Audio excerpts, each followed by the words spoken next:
High! Durga Puja, Kali Puja, Jagaddhatri পুজো সবই তো শেষ। কিন্তু কাটোয়াবাসীর কাছে এখনও মনের মধ্যে একটা আনন্দ আছে, সেটা হচ্ছে কাটোয়া কার্তিক লড়াইয়ের জন্য।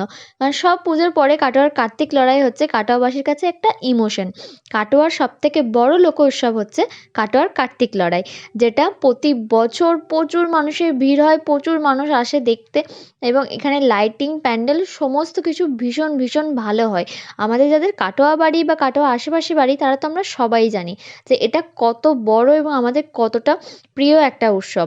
বিশেষত্ব হচ্ছে এই থাকা একটা ঐতিহ্যবাহী মানে বহন করে আসছে বহু বছর ধরে, যেটা একটা এর কার্তিক লড়াই অনেক বড় বিশেষত্ব, যেটা খুব কমই আর দেখা যায়, থাকা এখন খুব একটা হয় না। আর এই যে কিউট কিউট সুন্দর সুন্দর প্রতিমাগুলো, এগুলো সব বের হবে লড়াইয়ের দিন। লড়াই বলতে এখানে প্যান্ডেলে প্যান্ডেলে প্রতিদ্বন্দ্বিতা হয় কে কতটা ভালো প্যান্ডেল করেছে তার ওপর। ওকে চলো বাই, আজকে এতটাই।